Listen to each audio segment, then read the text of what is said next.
Hi everyone! Today I'm going to show you how to make your starting chain. First, you start with a slip knot to get your yarn on your hook.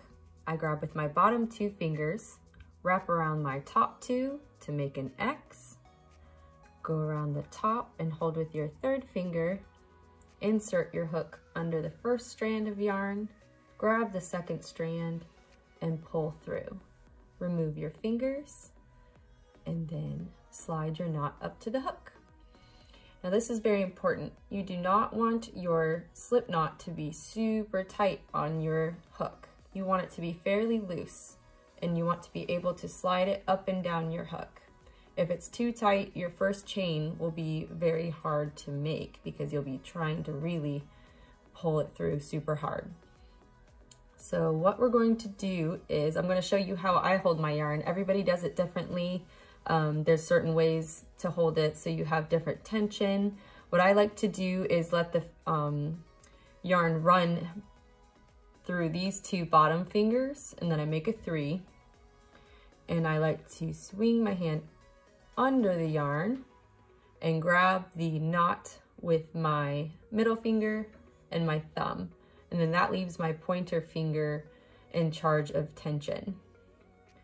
So we will do that again.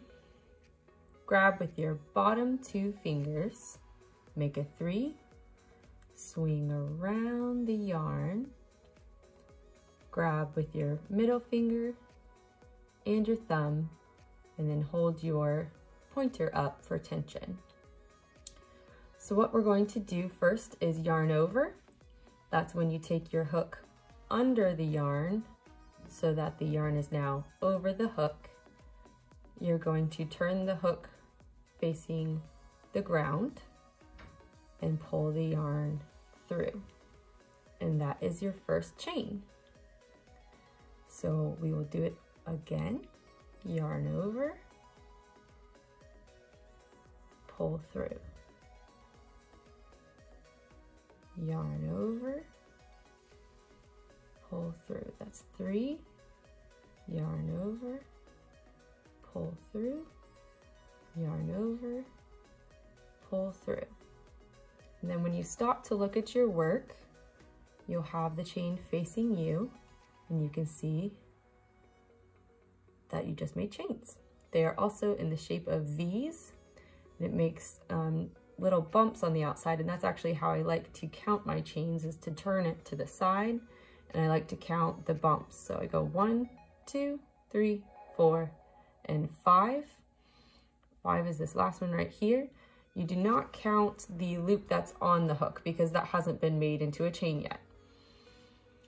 So once I reach about 3 to 5 stitches, I like to move my thumb and my pointer finger closer to the hook to keep an even tension when it comes to the chains. So we'll grab our yarn and I'm going to slide my thumb and my middle finger up to the chain just under the hook, and we will do 5 again, and you can see how I slide these fingers up closer to the hook. So yarn over, pull through, that's 1, yarn over, pull through, that's 2, yarn over, pull through, that's 3, and now you see that my fingers are way farther from the hook at 3. So what I'm going to do is release the yarn and go up and grab this chain right under the hook. And what that's going to do is allow me to control the tension of the next few chains I'm about to make. Yarn over, pull through 1, yarn over, pull through 2, yarn over, pull through 3, and again I'm getting further away from the hook, so I'm going to release and bring my fingers closer to the hook. And there you have it. Yarn over, pull through, yarn over, pull through, yarn over, pull through. And that is how I like to make my chains. If you find that your chains are either too tight or too loose, what you can do is change your hook size. So even if the yarn calls for a size USH 5mm hook, say your chains are too tight, what I would do is switch out the hook for a size up. So this is a USI 5.50mm, and what that will do is make your chains just a little bit bigger. So then when you get back to your, well, when you get to your first row of your pattern, it will make it a little easier to insert your hook and get started into that pattern. So you can see how these chains will be a little bit bigger than the chains made with that size H hook. See how they're a little bit looser, you can see through them, larger bumps here. And then if your tension is too loose, what you can do is go down a hook size. This is a USG 4mm hook, and this will make your chain a lot smaller. So if you have a super loose tension, go down a hook size to make your chains just a little bit smaller. Here's what a G looks like.